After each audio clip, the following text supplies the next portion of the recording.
수강생 여러분 안녕하세요. 이번 시간은 한국인의 생애를 이해하는 데 있어 중요한 이론적 개념인 통가의례에 대해 자세히 살펴보겠습니다. 통가의례라는 개념은 프랑스 인류학자 아놀드 반 겟넵이 처음 제시하였습니다. 아놀드 반 겟넵은 20세기 초에 활동한 프랑스 출신의 인류학자입니다. 주로 민속학과 인류학적 연구를 통해 인간 사회의 문화적 관습과 의례의 구조를 탐구했습니다. 그는 다양한 문화권의 민속 자료를 분석하며 의례가 지닌 보편적 구조를 발견했고, 특히 개인이 생애 전환점에서 공통적으로 경험하는 사회적 의례들에 관심을 가졌습니다. 반 겟넵이 통가 의례를 저술하게 된 계기는 서로 다른 문화권에서 비슷한 구조를 가진 의례들이 반복적으로 나타난다는 점에 주목했기 때문입니다. 그는 특히 다양한 종류의 통가 의례 가운데 출생, 혼인, 성인식, 장례 등 생애의 전환점마다 나타나는 공통적이고 보편적인 의례적 구조를 명확히 하여 인간 사회의 보편적이고 근본적인 의례의 성격을 규명하고자 했습니다. 반 겟넵은 사람이 일생 동안 중요한 사회적 지위나 상태가 바뀔 때마다 일정한 의례를 거치는데 이를 통가의례라고 정의했습니다. 그는 이 개념을 설명하기 위해 문지방을 넘는 행위를 비유로 사용했습니다. 즉, 사람이 문지방을 넘어서 방으로 들어가듯이 개인이 한 사회적 지위에서 다른 사회적 지위로 넘어가는 과정을 의미합니다. 반 겟넵은 통가의례는 분리, 과도기, 통합이라는 세 단계를 거친다고 설명하고 있습니다. 첫 번째 단계는 기존의 사회적 지위에서 분리되는 단계인 분리, 두 번째 단계는 이전의 사회적 신분도 아니고 새로운 신분도 아닌 중간 상태의 단계인 과도기, 마지막 세 번째 단계는 새로운 사회적 지위를 얻고 공동체로 다시 편입되는 단계인 통합입니다. 반 겟넵은 전통적인 사회에서 성년식을 치르는 소년의 사례를 들었습니다. 성인이 되기 위해 소년은 기존의 아동 신분에서 분리되는 의식을 거치고 성인도 아니고 아동도 아닌 중간 상태의 과도기를 경험한 후 최종적으로 통합 단계에서 성인으로서의 권리와 의무를 인정받는 의례를 거칩니다. 특히 두 번째 단계인 과도기는 리미널리티라고도 합니다. 이 단계는 통가 의례적 측면에서 매우 중요한 의미를 가지고 있습니다. 리미널리티의 어원은 라틴어 리맨에서 유래하였고 뜻은 문턱입니다. 영어 리미널은 문턱에 있는 경계의라는 뜻이며 거기서 파생된 리미널리티는 이 경계 상태 자체를 말합니다. 리미널리티란 기존 사회의 규칙과 질서에서 벗어나 있지만 아직 새로운 사회적 지위에 도달하지 못한 상태로 이 시기 동안 개인은 사회적으로 애매모호한 위치에 있게 됩니다.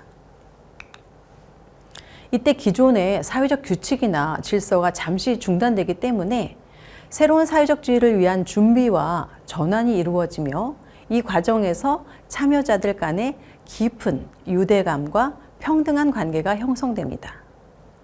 이러한 리미널리티 개념은 영국의 인류학자 빅터 터너에 의해 코뮤니타스라는 개념으로 발전되었습니다. 터너는 리미널 단계에서 사람들이 기존의 위계 질서와 사회적 구분을 넘어 평등하고 자유로운 공동체적 연대를 형성한다고 설명합니다. 즉, 이 단계에서 개인들은 서로 공감하고 지지하는 공동체적 연대를 통해 새로운 사회적 정체성을 만들어갑니다. 그는 리미널리티를 기존의 사회적 신분과 새로운 신분 사이에 중간 상태로 보고 이 단계에서 사람들은 기존의 사회적 질서와 규범에서 벗어나 자유롭고 평등한 관계를 경험하게 된다고 주장했습니다. 터너는 이러한 자유롭고 평등한 상태에서 참여자들이 강력한 유대감과 연대감을 형성한다고 강조했습니다. 빅터 터너는 아프리카의 잠비아 지역 은덴부족을 대상으로 현지 조사를 진행하면서 통과 의뢰를 분석했습니다. 터너가 조사한 대표적인 사례는 은덴부족의 성년식입니다. 은덴부족에서는 소년들이 성인 남성에서 남성으로 인정받기 위해 일정 기간 숲속에서 집단으로 지내며 일상적 사회 질서로부터 떨어진 중간 상태의 리미널 단계를 경험합니다. 이 시기에 소년들은 평등하고 자유로운 관계를 형성하며 공동체적 유대감을 강하게 경험하는데 터너는 이를 코뮤니타스라는 개념으로 명명하고 이론화했습니다. 코뮤니타스는 기존의 사회적 위계 질서나 지위, 권력 관계가 일시적으로 중단되고 모든 참여자가 평등한 입장에서 서로를 공감하고 지지하며 깊은 유대감을 느끼는 상태입니다. 이 사례는 통과 의례가 단지 개인의 사회적 신분 변화뿐만이 아니라 공동체 내 사회적 관계와 유대감을 재구성하는 중요한 기능을 한다는 점을 잘 보여줍니다. 터너는 이러한 코뮤니타스가 사회의 변화를 이끌어내는 창조적인 잠재력을 지니고 있으며 통과 의례를 단지 개인의 사회적 지위 변화뿐만이 아니라 사회 전반의 통합과 갱신을 가능하게 하는 중요한 과정으로 해석했습니다. 통과 의례를 생애 위기 의례라고 부르는 이유는 인생에서 중요한 전환점마다 개인이 겪게 되는 불확실성과 사회적 긴장을 해소하고 새로운 사회적 지위를 안정적으로 획득하도록 돕는 역할을 하기 때문입니다. 대표적으로 출생, 성년식, 혼인식, 장례식 등은 생애에서 개인이 새로운 사회적 신분을 획득하거나 중요한 변화를 경험할 때 발생하는 위기 상황을 의례를 통해 해결하고 사회적으로 안정시키기 위한 목적을 갖습니다. 이러한 생애 위기 의례는 단순히 개인의 변화를 나타내는 것뿐 아니라 공동체가 개인을 사회적 구성원으로 받아들이고 인정하는 기능도 수행합니다. 특히 전통사회에서 생애 위기 의례는 개인의 삶은 안정화할 뿐 아니라 공동체 내에서 개인과 가족 간의 관계를 재확인하고 공동체의 사회적 결속을 강화하는 데 중요한 역할을 합니다. 따라서 생애 위기 의례는 개인의 삶뿐 아니라 가족과 사회 전체의 안정과 지속성을 위한 필수적인 문화적 장치로 이해됩니다. 이러한 통과 의례 개념은 한국인의 생애를 이해하는 데 있어 매우 중요한 틀을 제공합니다.